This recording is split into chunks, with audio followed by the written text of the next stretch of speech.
So this is me. I am Ryan. This is a slightly older picture of me, but I'm wearing a fun jumpsuit. Um, so I have a formal academic background in physics, but I have since graduating college, I've joined a few different programs to get more involved in science education in general, as well as astrobiology research. So just going down the list here, I've been working with this NASA group, the Braille Project, for about a year and a half now. So in May of this year, I got to go about 3,000 miles away to see some lava caves and play with some very expensive robots. It was a very fun trip. And so that was a really great experience and really solidified some of my interest in the field.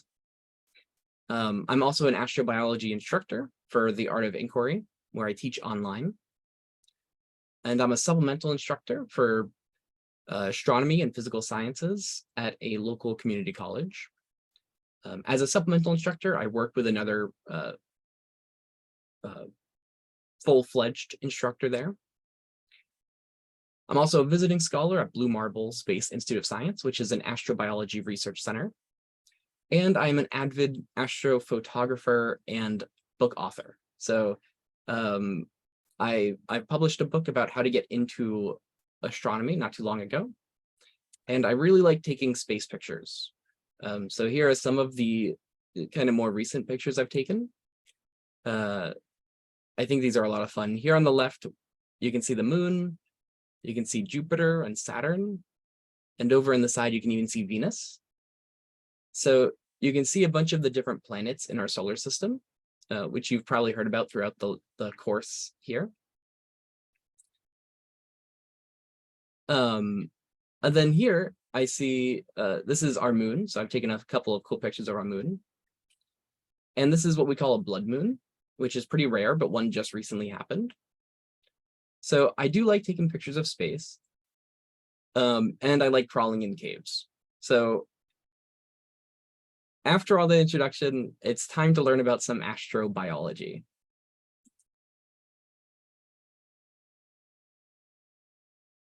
And what do I use to take those pictures? I can actually show you.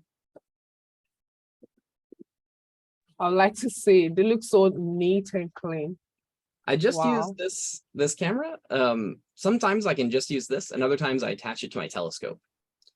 So I've got a pretty strong telescope that I use at home. So what is astrobiology? It's probably a word that most people here have not heard of before this course. I certainly didn't hear about it for a long time in my career.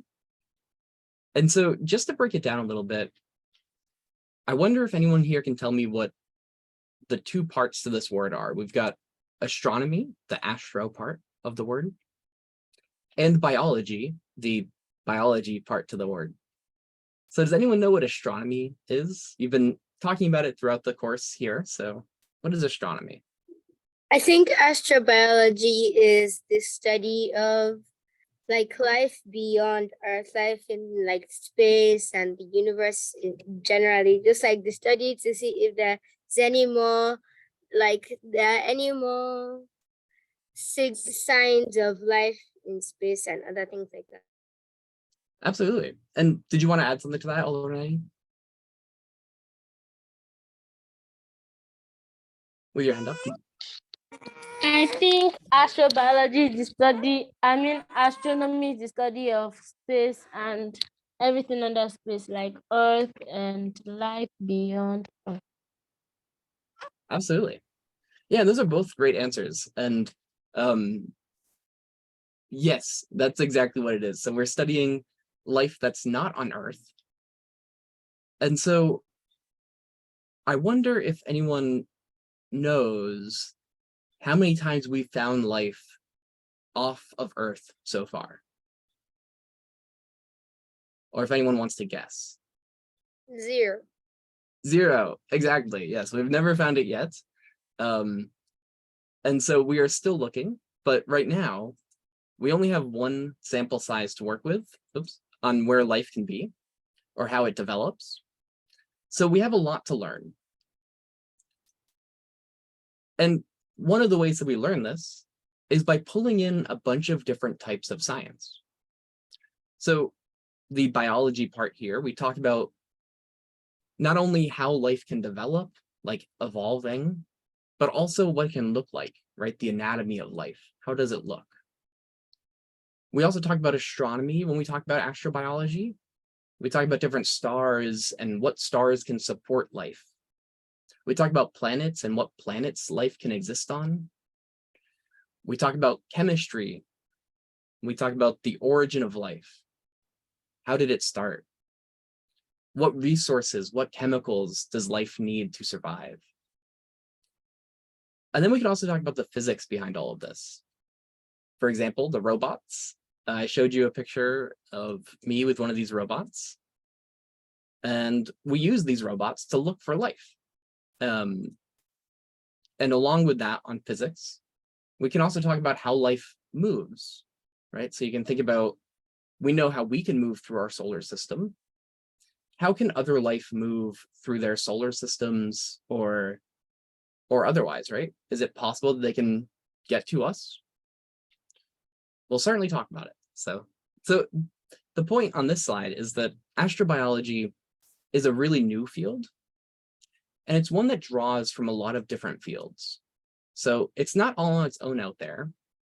In fact, most people that study astrobiology are researchers in a very specific other part of science. So there are some astrobiologists out there that study what stars life can be at, and some that study what chemicals life needs. And so I really like this exercise here to kind of get an idea, not just of the interdisciplinary nature of astrobiology, but also to really understand what we need for life. So instead of talking about what we need for life, though, I want to talk about what we need for a campfire. So for example, just like the one shown here, what type of things do you need to make this? You need the fuel, which is either the wood or whatever it is that's burning. You'll also need oxygen so that it can burn. Mm-hmm. Yeah, those are great examples. Wood, oxygen. What else? Well, in some cases, sunlight. In the cases where like you don't have matchsticks or whatever you're going to use, like you can use sunlight as a way to start up your fire in some cases. Yeah, we can use sunlight to start the fire. Along that line, oh, Dorcas. I was taught that when I was younger, than in the age before matches, they can use stones, like you strike two stones together to create spark. Absolutely. We can use a spark. We can use stones to make the spark. We can use lighters to make the spark nowadays, but we need some sort of spark. And let me drive a little bit further into this question. And let's take just one of these examples, right? Let's talk about wood, right? I think that's probably the most common thing to think about when you think about a fire. What do we need to get that wood? Trees. Trees, yeah. What else? Well, we need to get the trees to grow. We need water. We need sunlight. We need carbon dioxide. We need the soil that's going to support it. We need a couple of things actually before the tree can become wood. Absolutely. And those are all great examples. And so you can see, I'll stop us here, but you can see just by taking wood as only one of the many components that we needed, it turns out just to get that wood, we needed a lot of stuff to come before it, right? And the same is true with life. Life here on Earth needs a lot of things. But to start, it needed even more very specific things. So to get the initial wood to make the fire of life, we needed a lot of stuff to come before us. I'm not going to talk too much about the evolution or beginning of life here, Although that is a big concept in astrobiology. But I think the analogy here is still really important to remember that a lot of stuff needs to go into the mixing bowl to make life, right? It's not just wood and a spark. We need all the stuff that comes before that. And one of the reasons that I really like this example is because fire is much like life. And I wonder if we can maybe skip to one of these questions real quick. I'll get to all of them, but I want to skip into the, why is a campfire not alive? What do you need to be alive? Life should be able to reproduce itself. No. Yeah, reproduce, that's a big part of life. Josiah put in consciousness. That can be certainly important to life. Although it begs the question, is everything that is alive conscious? What about viruses or bacteria? You need to be able to pass through all of the stages of life: birth, death, reproduction, and all those things. Yeah, the stages of life are really important to think about here.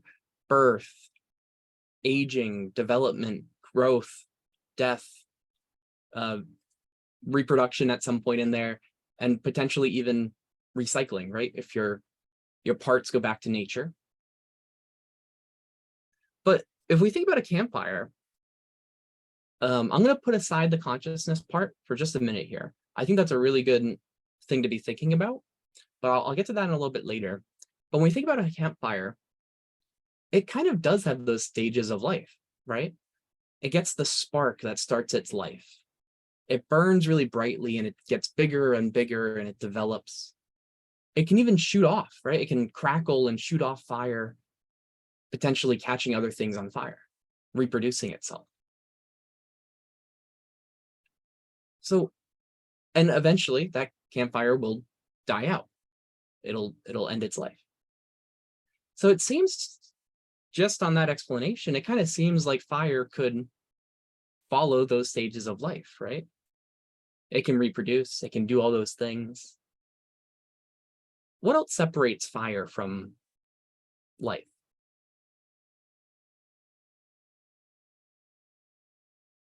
And I want to say real quick, all these answers are good. I'm intentionally trying to get everyone to think a little bit more about this. So I hope I'm not discouraging any answers here. I think, I'm trying to play a little bit devil's advocate here, but what else distinguishes fire from life? And if it helps to think about things that you do to be alive, right? And that kind of gets to some of these other questions. What do all living things share? Or what do we do as life? Fire. My answer to the question of why the campfire not alive is for something to be alive, it needs to have cells and stuff. And I don't think a fire has cells, even though it is made up of things that have cells. I don't think a fire is made up of Cells. That is a really great point. Josiah saying we eat, we move, we breathe. And with your hand up, did you want to add something to this as well? I think as a living thing, we need to have cells, blood, and we need to be able to breathe. And I don't think campfires have cells, blood, and they can't breathe because air will surely quench the fire. Thank you. Yeah, thank you. That is a great answer too. And so, when we think about all these things, we really did hit on one critical part of all of this, right? And it's the thing that all living things share actually comes down to cells. It turns out, a campfire does, in its own way, breathe, right? It consumes the oxygen around it and produces carbon dioxide. It does move, right? I don't know how you call it. It rises and lowers and crackles and fires. And in a way, it kind of eats the wood, right? It consumes the wood and it produces waste, right? Which is another thing that life does very often. It produces waste. And these are all important things to think about.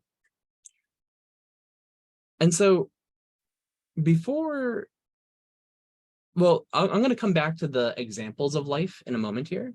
But since we already hit on the big thing here, I'm going to skip one slide and talk about cells. And this really is the distinguishing factor that separates a campfire or anything else that's not living from life. We're not going to dive too deeply into this, but I want us to understand just briefly, you don't need to know all these words. They're very complicated words. And, you know, the best thing to get out of this slide is just the idea that cells make up living things. And in fact, here on Earth, every single living thing that exists is either made of cells or one single cell. Typically, these cells are tiny parts of living things that work together to make functions. In fact, we, all of us sitting here, have trillions and trillions of cells. Trillions of them working together to help our body do what it needs to do. Each part of our body has very specialized cells. Our skin cells are very different than the ones that receive the taste in our mouth. And those cells are very different than the ones that help us digest in our stomach. And so we are made up of trillions of these cells, and every living thing is. And someone had mentioned a good point when we were talking about the campfire, saying that the campfire does have cells, but not in the same way. And I think that's a good point. The campfire is made up of wood, right? It has cells from when the wood was alive. But those cells aren't working together anymore. They're very disconnected. And so when the cells are working together for a common function, that is essentially how we define life. And one thing to remember here too is that I'm making a good point of noting that this is on Earth. And life here on Earth, if I go back just a second, life here on Earth is incredibly diverse. So I'm going to show you some pictures of some of my favorite parts of life here. And then I want to talk to you guys about some of your favorite things of life. So here are some really weird examples. On the left, we have what's called a tardigrade, sometimes called a water bear. It's about 1/10 of a centimeter. These things are incredibly small. Very, very small. In fact, this is a real picture of one. It's just through a very specific type of microscope to see really small things. On the top right, we have a barrel eye fish. And this barrel eye fish has this transparent head. And in fact, these things that look like eyes are actually its nose. Those are its nostrils. And these green orbs on the top of its head are its eyes. And so let's talk really quick. Well, let me mention also this guy at the bottom here, this very cute salamander. These things are called axolotls. Axolotl, very fun word. They're generally found in Mexico and the surrounding areas. They're about 27 centimeters. And they have these weird, very unique spine, like antler things that are on their head. But they have a lot of little spines on them. And that's a very unique feature to the axolotl. Just like the barrelfish has that very unique feature of an invisible or a transparent skin on its head.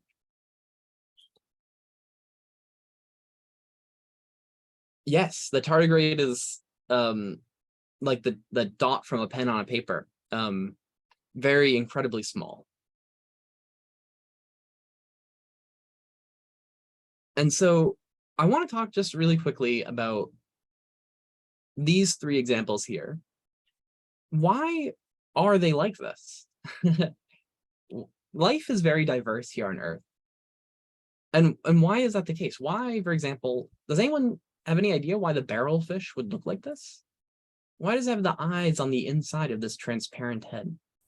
Maybe to survive in the water, in the ocean, maybe. Yeah, that's a very good point. And many fish survive in the ocean differently, but these guys, they live really close to the bottom of the sea. So they're not going to really worry about things that are beneath them, underneath them. They care much more about the things that are overhead. And this is why they have a transparent head. You'll notice that their whole body is not transparent. It's just the skin on above those eyes. And these eyes, if you can notice, it almost gives them kind of a 180-degree view, almost the whole view above them and to their sides. Whereas we have very limited view, right? If I go right here, I can't even see my hand, right? Or here. And so we have pretty limited view on our sides, our peripherals. And so to be that low in the ocean, it needed to have eyes that have better view. And in fact, are all of these animals dangerous? That's a really good question. The very short answer is that none of these three are actually any danger to us. Barrel eye fish are roughly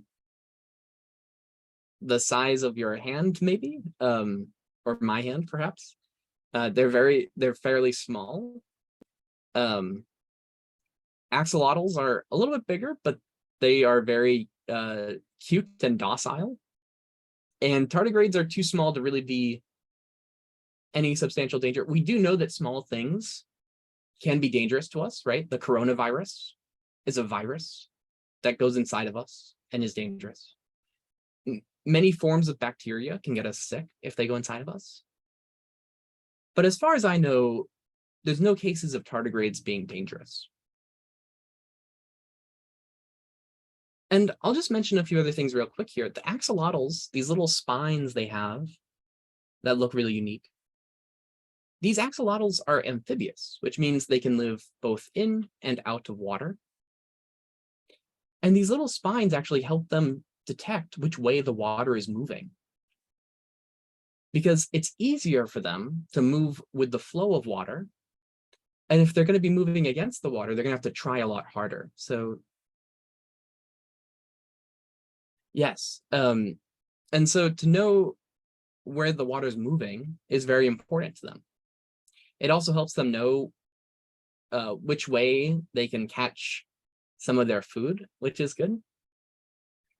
And tardigrades are incredibly small, but you'll notice they have these kind of needle-like fingers. They use these to grab onto things. And you'll see they also have 6 feet, and that helps with their mobility as well. So each of these animals have very unique differences, each of which help them survive in their habitat. And that is really the key point to why life is so diverse. It needs to be to survive. We stand on our 2 feet and we use our hands for other things, but our dogs and most of our pets generally have 4 feet. Usually, for example, dogs, it's so they can run very fast. Why is there something that looks like a barrel in the tardigrade's face? Good question. My short answer is that I believe that is actually its nose. The longer answer is that I don't know exactly why it developed like that. So yes, it's very strange, and I don't know exactly what its purpose is, but I believe that's its nose. So, and by the way, tardigrades are really interesting because they can survive in very extreme environments, like lava extreme and sub-zero temperature extreme. They can survive in very extreme temperatures and environments. So really quickly before I move on to the next slide, does anyone have a really cool example of an animal that they want to share? Or their favorite animal, maybe a pet or whatever it is? Gazelle. My favorite animal is gazelle because Dorcas means gazelle, literally. That's awesome. I'll keep going for now, and I would love to hear more people's favorite animals as we keep moving. But I did want to make a good point here, and I alluded to it just a little bit earlier. But there's a big, important distinction here between life as we know it and life as we don't know it. In other words, everything we know about how life can form has to be related to how it has formed here on Earth. And this is generally in science not great. This means we have one sample size. We really only have one example of life ever happening. Of course, there are many species of life here, but we do believe that they all came from originally one start. So one thing that this means is that in astrobiology, we want to keep in mind that we could find life that is very different than what we'd expect. And we have to keep an open mind to that. But we also have to sort of narrow our focus to expecting life like how we found it. Because otherwise we wouldn't know what to look for. Because it can be pretty much anything. But we know what it looks like here, so let's look for that elsewhere. And so let's take a second here and just ask, is there life elsewhere? That's, of course, the whole point here of the discussion, but I'll start with just this little quote from an Italian mathematician and philosopher. He says, "There are countless suns and countless earths, all rotating around their suns in the exact same way as the planets of our solar system." So, and I have a little cute graphic here of someone standing in front of a skylight of stars. What do people think? Is there life out there? I mean, Yes. I don't know. But then with the number and the number of planets and the number of stars, it will be surprising if there is no life and we are the only one here. But I don't know. Me too. I mean, thinking from probability point, there should be millions of life out there. What is million? Sorry, so much of life out there, but I don't know. So I think there is life out there, but since they've not found any, so it's really a slim possibility of life being out there. So I'm not sure that there's life out there.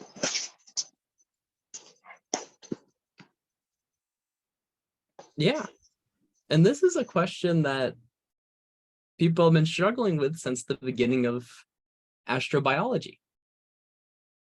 Some people have credited this Giordano Bruno as the founder of astrobiology. Personally, I don't think that's the case. He's a little too early. Astrobiology as a field did not start until a little bit later. But between all of us here, we came up with some really interesting points. One, with everything out there, with the number of stars and planets out there, how is it possible that we'd be the only thing? And that's a really big question in astrobiology. And the other thing that someone mentioned is we should expect it maybe because there's so much stuff out there, but we haven't found it yet. So what's the deal? And this is a really important question in astrobiology. And in fact, there's a name for it. I didn't make my own slide for this name, so I apologize, but it's called, I'll put it in the chat. I encourage everyone to look more into it because it's a really interesting question. It's called the Fermi paradox. And I put that in the chat so everyone can spell it and everything. And I encourage everyone to look more into it, but it's essentially that question. We know that statistically speaking, there's too much stuff in the universe for there to not be more life. But how have we not seen it yet? And so that question really dives into all that. And so we're going to move ahead a little bit here just so we can hit the rest of our topics. But I encourage everyone to look into it. Everyone can reach out to me on WhatsApp if you want to chat more about the Fermi paradox or whatever. And I'm, of course, open to questions about it at the end. But the question comes up also of how do we look for life elsewhere, not here on Earth? And there's really three main ways that we do that. One is by visual observation. This is probably pretty well expected. If we can find it, if we can see it, we know there's life. And there's two other key things here: biosignature and improbability. And I have a new slide just for these two things. I think the visual observation probably, hopefully, intuitively makes sense. If we can find it, if we can see it, we know it's there. But that's, as you can imagine, pretty hard. The next closest planet to us is 4 light years away, 4.2 light years away, which is trillions of miles, kilometers, trillions of kilometers. And so we can't just snap a picture of aliens on other planets, not very easily. But we can look for signs of life. And biosignature just means a signature of life or a sign of life. And one way to think about what this means is if you were looking at Earth from far away and you couldn't make out any signs of life, you couldn't make out any pictures of life, what might tell you that there's life here? Maybe if you are able to detect air that they breathe, that we could breathe, then we could say maybe there's life. Absolutely. Looking for the chemicals in our atmosphere, the oxygen that we breathe, we know that comes from trees for the most part. So if we find oxygen in other atmospheres, we can wonder if that comes from trees. And we can look at how much oxygen there is and decide if there's other explanations. And the same thing's true with carbon dioxide, of course. We breathe out carbon dioxide. We also consume carbon dioxide. We pour a lot of carbon dioxide into the atmosphere by other means than breathing. And so this would be a sign that there's life. And yeah, seeing a flag is definitely a good indication.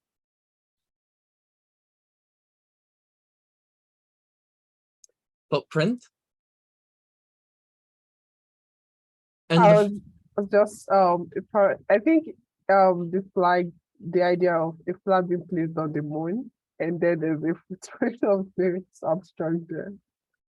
Yeah, in so many years, if we're gone, right, and aliens come to Earth and they see the flag on the moon, they'll have a pretty good idea that someone was here before. I think that another way you can like check if there was life on the moon is parts of the stages of life is being alive and then dying. So if there are like signatures of any bones, fossils, whatever you can find, that's just to show like remnants of life. That would be like a very good sign of life there, I guess. Absolutely, yes, exactly. Fossils, evidence of past life. And Dorcas put in water. And this is a huge one. To the best of our understanding, life on Earth would not have been possible at all without water. Our bodies are something like 70% water. life, we believe, began because of and inside water. And so if we see water elsewhere, we get really excited, like really excited. One of the most exciting things is when we find water on other planets or in the atmospheres of very distant planets. And when we look, on Mars, we continuously look for fossils, right? Because we don't know if there's still any chance that life can survive on Mars, but we have a pretty good idea that there was water there a while ago and that it had a better atmosphere with better chemicals for life. And so a while ago, it's possible that there was, albeit small life, like those tardigrades or bacteria, right? And so we're very excited to look for that. And so we land our rovers in places that once had water because we expect that there might have been life there. And the other thing here that's technically, I've separated it from biosignature, is improbability. And I separated these, but improbability really is just a type of biosignature, but it's a little less distinct in my opinion. For example, the footprint.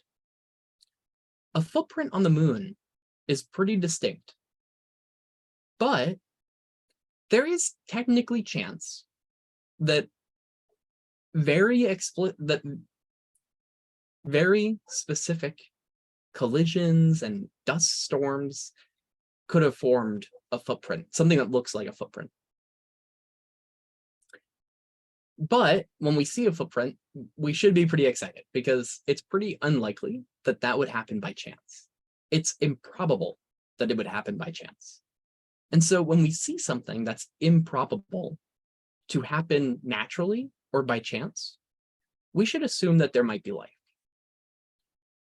For example, if you landed on an alien planet and you saw a sandcastle, what would be your first thoughts?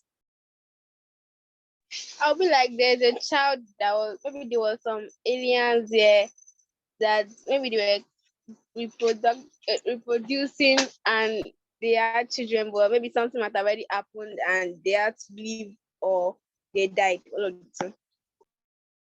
Absolutely. Yeah, I would also assume that there's maybe kids or some sort of alien there. And that's exactly the whole idea of this improbability. Technically, waves and storms and wind can form something that looks a lot like a sandcastle, but it's pretty improbable. In fact, it has probably never happened in the whole history of Earth, but it is technically possible. So when we see a sandcastle on Earth, we should assume that it wasn't made by the wind and the waves. And when we see it on other planets, we should assume also that it wasn't made by chance. So these are really two very important ways to look for life. Looking for the chemicals that life might need or the waste that it gives off, like carbon dioxide.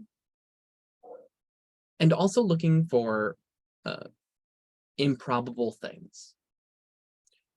And when we talk about chemicals and things like that, one big thing that I thought people might bring up here is colors. When you look at Earth from far away, what colors do you see?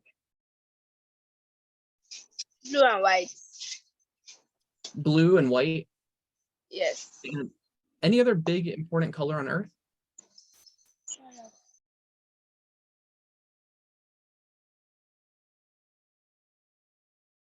We might also see some green. And so these, particularly blue and green, are really important because we know that vegetation is a fairly early form of life, albeit it is complex. If we see green elsewhere, we would get excited. And if we see, and if we see blue, again, water is so important to life, we would of course be excited. So we're running a little bit behind on time, but I still want to make a little bit of time for a break here. And we still have a few things to talk about afterwards, but let's just take maybe let's take about, well, let's just take 5 minutes and we'll come back and talk a little bit more about some other stuff. But while you're gone, I just want to remind you guys some of the stuff that we've talked about. What is astrobiology? What is biology?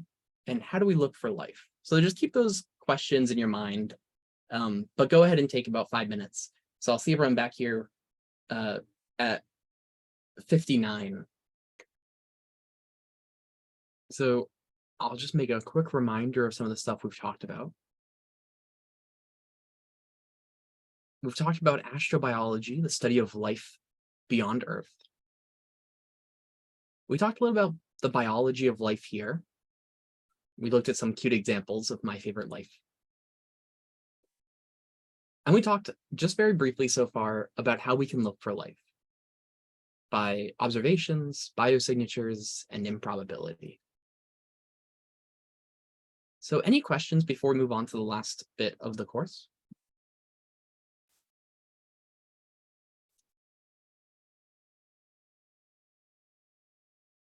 All right. Well, feel free, of course, to ask them as we go. Otherwise, there will be time at the end for more. So the next bit here, and the last bit, is where do we look for aliens? So we mentioned how we look for aliens, but we want to know where we look. And I wrote 3 options here. I assume you'll know that there's really only 2 options, but here we've got either far away, planets around other stars, right? Nowhere near us.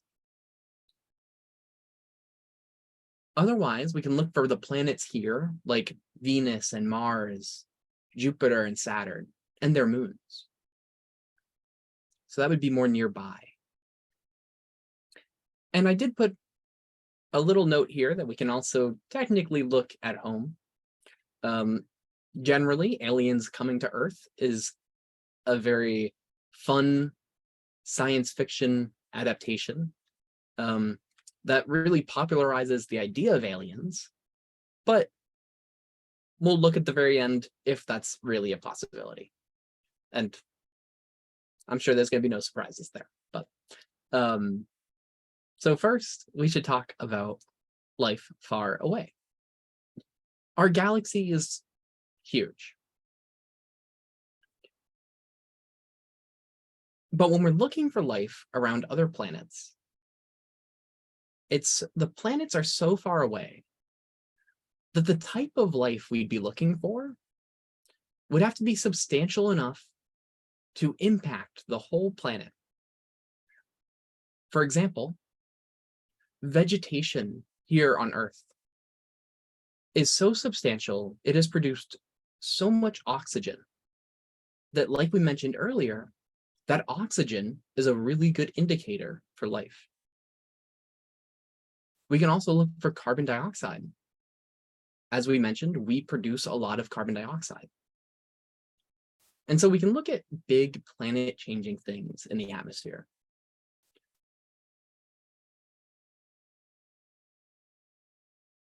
And so that's one of these notes here is the biosignatures. We can look at the atmospheres. Again, the stuff that we use, right? The chemicals we use.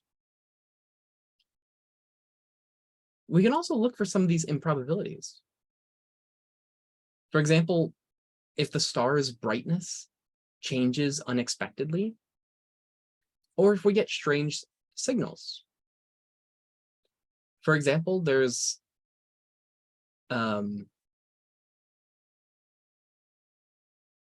that's a good question, Josiah. Is on Earth, was the oxygen here first, or were the plants here first? And it's not just a good question about life here, but it's also a good question in the universe, because should we expect to find oxygen if there's no plants? And the answer is yes, oxygen was first, but not nearly in as substantial of a quantity. In other words, there wasn't nearly as much of it. So when we find oxygen around other planets out there, if we find a little bit, it's kind of right? It's not that interesting. We've found a lot of oxygen out there. But when we find a lot of oxygen around one planet, then it's really important, because we don't know of a good mechanism. We don't know of a good way for that oxygen to be made in that high amount if it's not from plants or other life. And that's a really important point too, is like carbon dioxide. We find that naturally, but not nearly in the same amount as after life formed. And so when we're looking at other planets, Mars has carbon dioxide in its atmosphere and oxygen, but it has so little of it that we don't expect that life is still there, pumping CO2 into the atmosphere.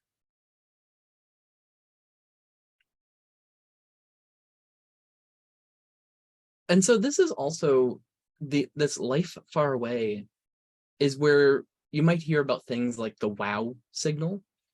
And I'll put that in the chat too, if people want to look into this at another time. That's actually what it's called, the WOW signal. It's a radio wave that came from outer space that was very unexpected.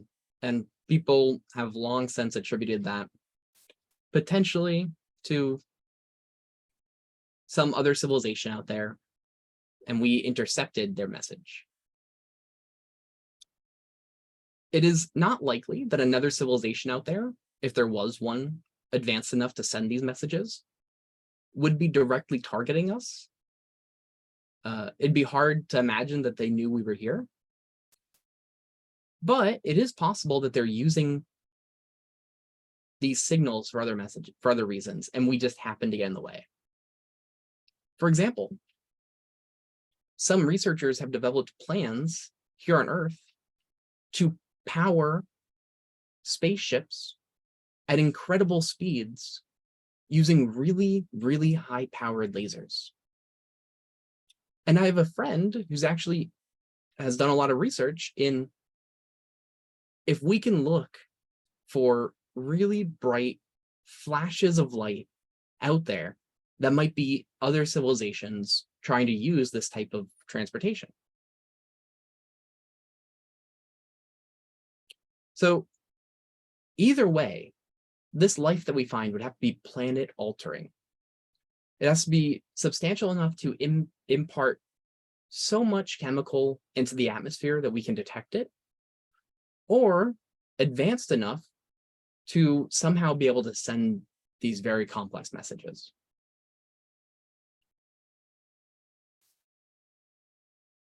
When we're looking out in the universe, though, we know that there's a lot of planets. It's estimated that there's the same number of planets in the galaxy as there are grains of sand here on Earth. That's a lot. So we can't look at all of them to try to find life. Instead, we have to look at the most probable ones. And that's where this idea of the habitable zone comes in. And so it's this idea that at a very specific distance from the sun, water can exist as a liquid. Too close, and that water boils, and too far away, and it freezes. So generally, we want to narrow our search to planets that might be in these habitable areas. And there's still a lot of them, but it helps us a little bit where we're looking. And the other way that we can look for life, or the other place we can look for life, is closer to home. And this is much more close to my heart. I do my astrobiology research has been in life close to home. I don't know how likely it is that we'd find it far from home, but I think it's much more possible that we'll find small and fairly unimpactful life on other planets here, or at least evidence of past life, like fossils on Mars. So here we can look for strange, I put in quotes here, structures. And I don't mean, pyramids on Moon or the face of someone on Mars, right? I mean tiny little structures that might be made by really small life. And actually, that's some of the work I was doing in those caves that I showed you pictures of. We were looking for these tiny structures so that we can teach robots what to look for if they go to Mars. And here we can also look for this biological waste, right? This chemical waste, carbon dioxide. And I put a few other examples here. You don't have to worry about those.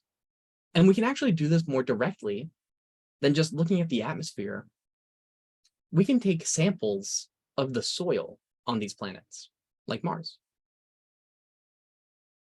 And that's a much better indicator because it doesn't have to be as impactful of life to change the soil as it does to change the whole atmosphere. And here in the solar system, we can also take direct observations. So this is something I didn't even mention in the last slide. I didn't even put direct observation here because they're just too far away. But here, if we found a fossil, for example, on Mars, one of our rovers could actually take a picture of that.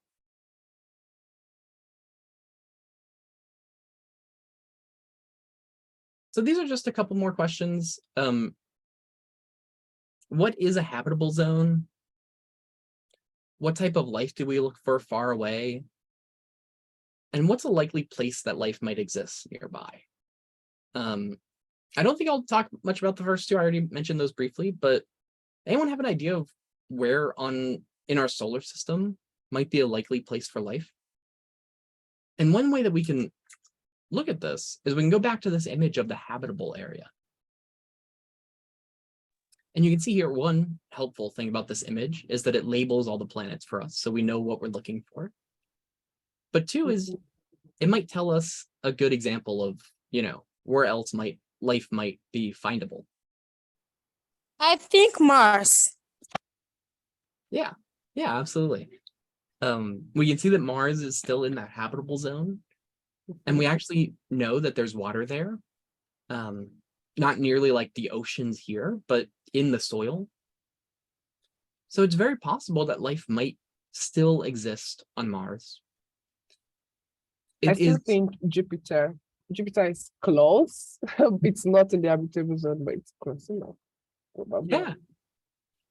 And Jupiter has a ton of cool moons that have a lot of really interesting characteristics that can support life.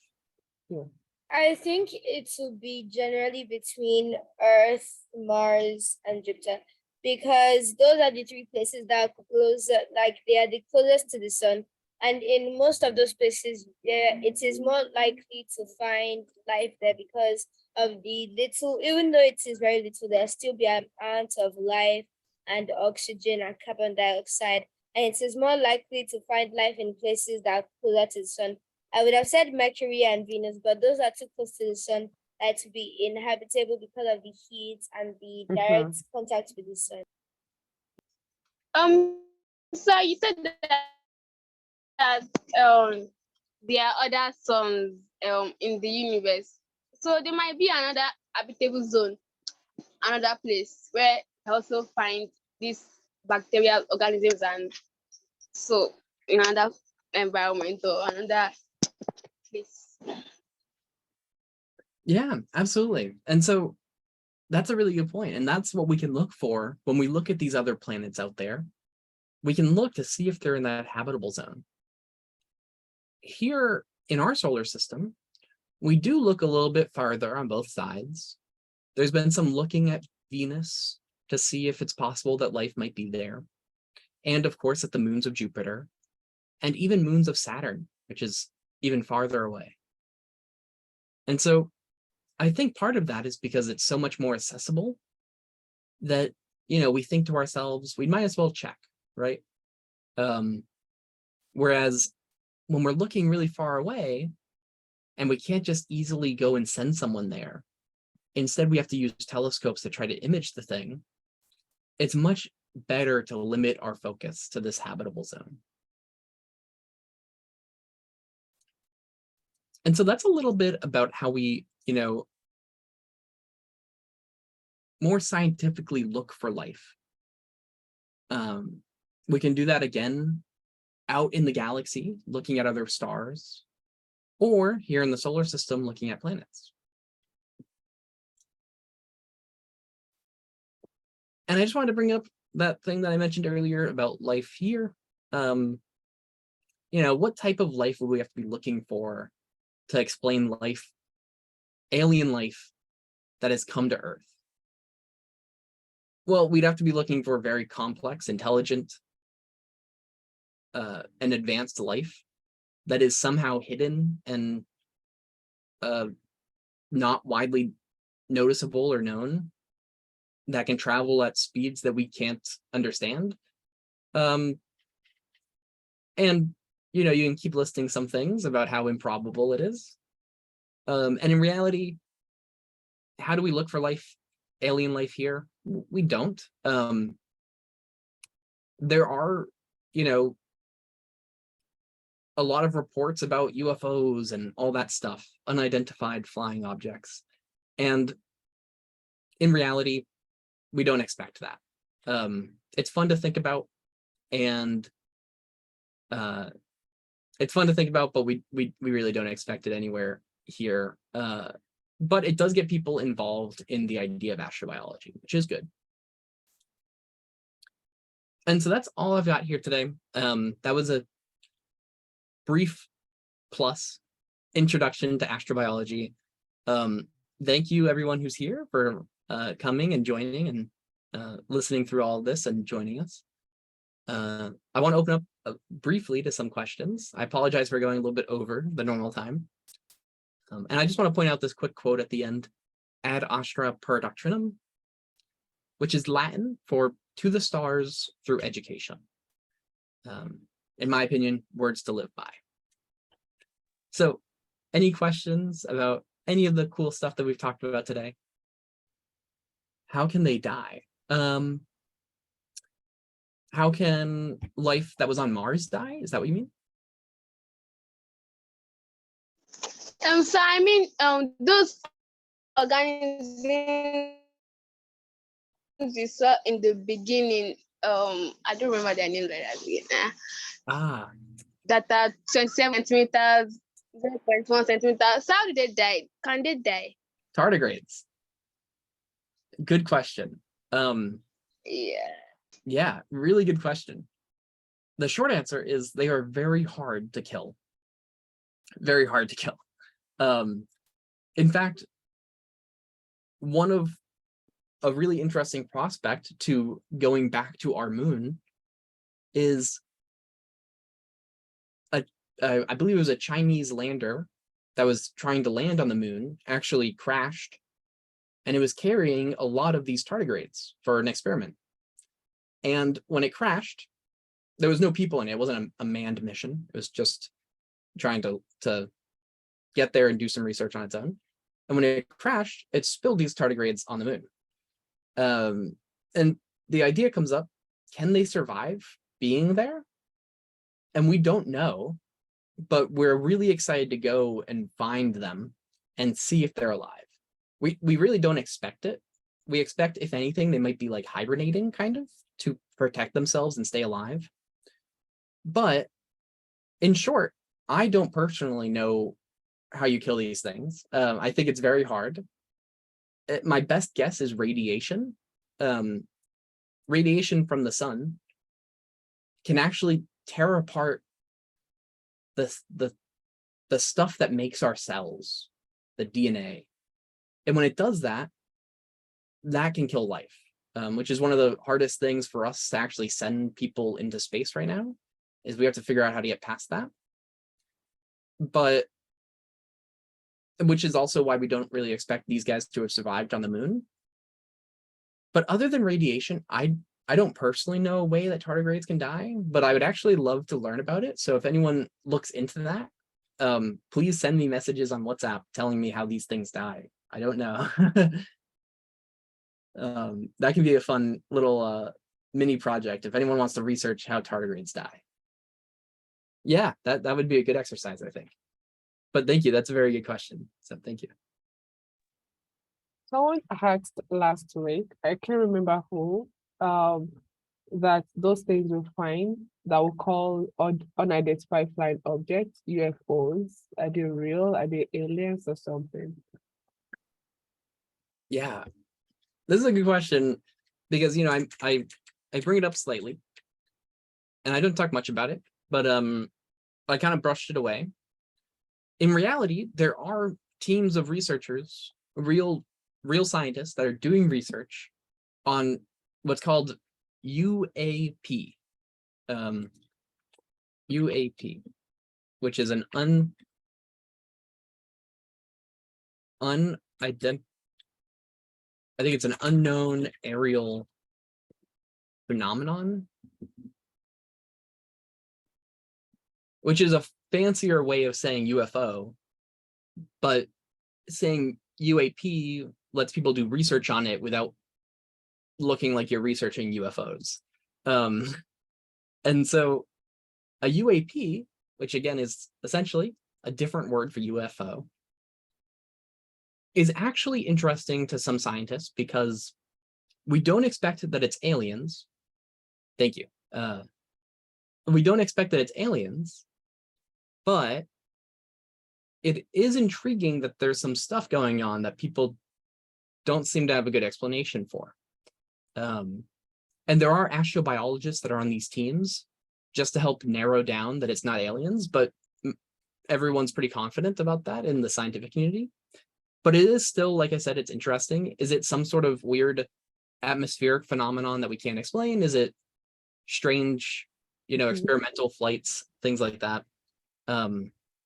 So there is a need to research it because, if it's other countries flying around, that's probably good to look into. But yeah, so really, we're not thinking that it could be aliens, but we are interested in researching it. So That's awesome. I think I've actually seen something that looks like that before, a long time ago. yeah, Like, what is this flying in the middle of the night? So so coordinated and stuff. oh wow, yeah, it is very interesting Precious. to wonder what that stuff is. Someone is drawing on the slide. It's okay. All right. Well, maybe as an exercise, we can kind of pull in these questions that people asked. We can talk about how do tardigrades die as one question for an exercise. And then maybe the other one can be, what are UFOs? Yeah. Like I said, try to stay away from the alien explanation for them. What else can cause these weird things that people see, right? There are multiple explanations. So Yes, I have a proposition. How would life outside Earth look like? Would they look like humans? Or would they look like animals? Do we have an idea of, maybe the first human life we find? There's a lot of these fiction movies, and they tend to portray them as maybe something that has 3 heads and stuff like that. Yeah. That's a good question. Let me in terms of, I forget what I'm sharing here. Let me reshare something. In terms of what do we expect life out there to look like? In the solar system, we expect life to look pretty simple, and I can show you what we expect it to look like. So this is an example of what we call biofilm. This is Wow. this is a 30 times zoom on, these are all pictures of the cave walls that I was at, and you can see all this coloration here. Yeah. This is actually bacterial life. Really? I thought they are sand or something. Yeah, so bacteria itself is so small that you don't see it, but when it piles together like this is what we call a microbial community, a community of life that's micro-sized, microbial community. And so this is what we'd expect, and we can, we look at this in ultraviolet and infrared light and visible light. And we look to see, this is what we'd be looking for on Mars. Wow. And so in our solar system, we'd expect life to look like this. Not very exciting, maybe, right? Not the most complex stuff. But when we look at other solar systems out there, right? Intelligent life or planet-changing life, what do we expect it to look like? I can't tell you. No idea. We have no idea, right? If it Yeah. looks, like I said, we kind of have to assume that it develops similar to how it did here, right? Water, things like that. So we'd Yeah. expect it might look similar, but life here is even so diverse. It's hard to imagine, What it is. exactly. Some of the life we find here looks alien, right? So Yeah. yeah. Do we expect their oceans to have fish? Yes, right? We'd expect that maybe not the same type of fish we see here, but if we find oceans out there, since water is so fundamental to life, we would expect that their oceans would certainly be populated, probably before their land, just like here. So I that have means a we just question. need to. Okay, sorry, Fikaya, go ahead. Oh, thank you. So my question is, in the cases where, let's say there's actually life on Mars and other planets, what type of like food and what would they survive on based on, like food-wise, what would they survive on? That's a really good question. So one way to answer that is with the work that I've been doing that I have up on the screen here. So this life is so deep into the cave, it's past what we call the aphotonic. There's this word aphotonic zone, which is when you're past the point in the cave where where light from the outside is reflected at all. So in other words, if you didn't have any artificial light with you, you'd be in pure darkness. And we know that that's generally bad for life because, for example, plants survive off of feeding on the light from the sun. They feed off that light and produce things. So these things in here have to do something totally different. And in fact, most of these in here, they actually feed on iron. There's not a lot of iron in these walls, but there's some. And they feed on that. And these little spiny-like deposits, like this, we technically call this a polyp. And this is actually its waste. So this is what I was talking about when I said the structures that we can look at on other planets. We'd be looking for things like this. It's called a calcium deposit. So what these things do is they feed on certain parts of the cave wall, iron. And then they have to eat stuff that has iron in it on the cave wall. And then they have to deposit the stuff they don't want, like the calcium.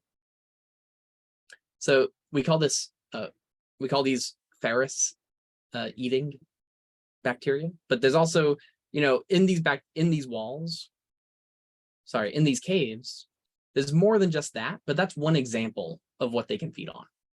So I have a question. Yeah. My other question is, what is the estimated lifespan of these like other lives? Good question. Again, I'm going to lean on answering in terms of these bacteria life that we might find in caves or on other planets here, because we really don't know what life might look like or how long it might last when it's so advanced on other planets.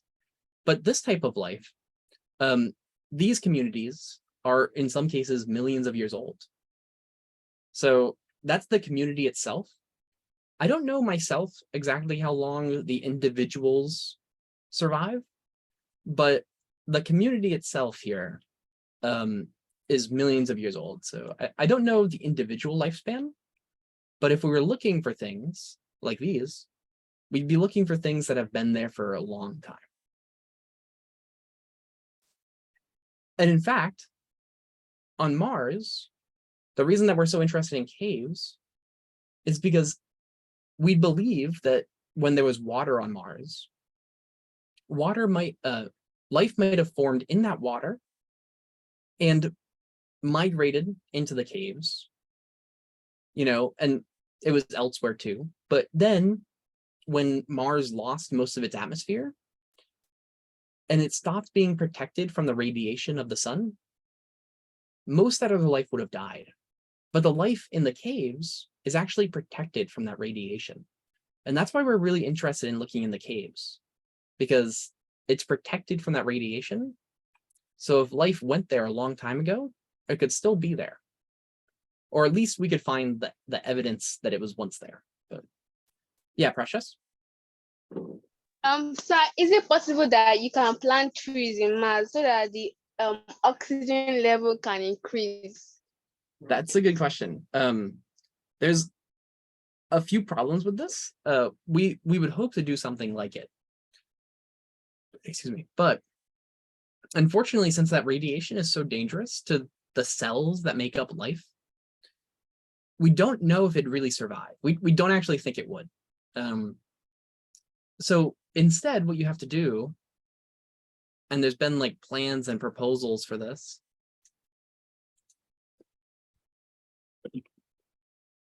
is to make some sort of a greenhouse that's protected from the radiation, can use the resources that Mars has through like ventilation, and then send the oxygen out through ventilation. That's one possible way to do this. So we can't necessarily just plant them in the soil there, not right now, but the idea is that hopefully we'll be able to do that eventually. So can't you just use something to protect them from the radiation, like just cover them, but not really cover them fully, or something like that? Yeah, that's a good question. So the real reason is because to really fully protect from the radiation, we're protected by this thing called our magnetic field that surrounds Earth. So it gets into like a little more complicated stuff, but essentially we have a giant magnetic field, just like the ones that, this is how we use compasses here on Earth, is that magnetic field tells them where north is. And Mars lost its magnetic field. So ideally, that magnetic field is actually what protects against that radiation. It's like a shield against the radiation. So on Mars, something like this greenhouse would actually have to be inside of a magnetic field to protect it from the radiation.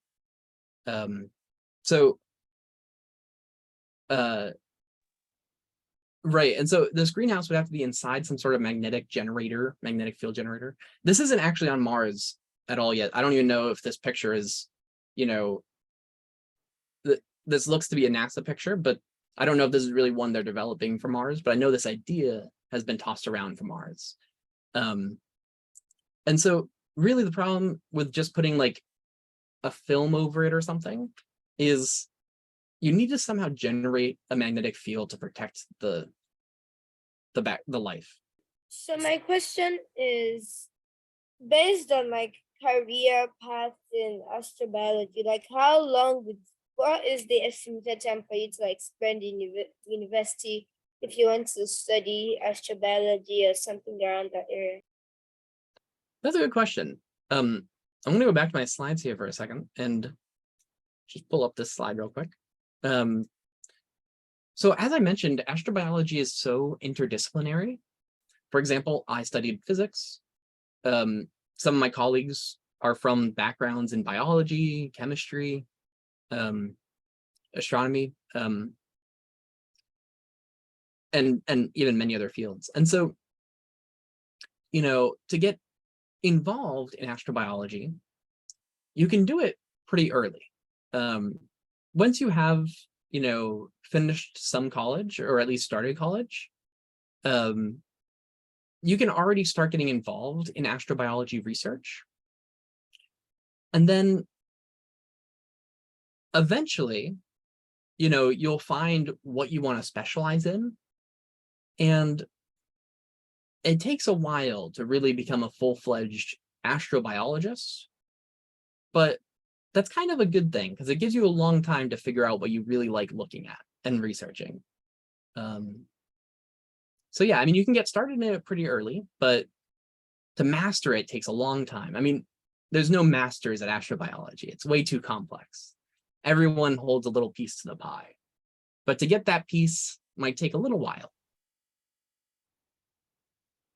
Just to add to that from the perspective of Nigerian educational system. So it's like you could go to school, study maybe biology or chemistry or astronomy or physics, then you graduate university and take part in, engage in research, astrobiology research activities. So like, for example, where RAN works, the Blue Marble Space Institute of Science is majorly focused on a lot of astrobiology research and stuff like that. So if you get involved in things like that, you begin to take part, and from there you explore different areas of astrobiology, and then with time you figure out what is the part that excites you most in those areas and pick it up from there. Good. So if you have any final questions, any final suggestions, just put them up now. If not, we're gonna close everything.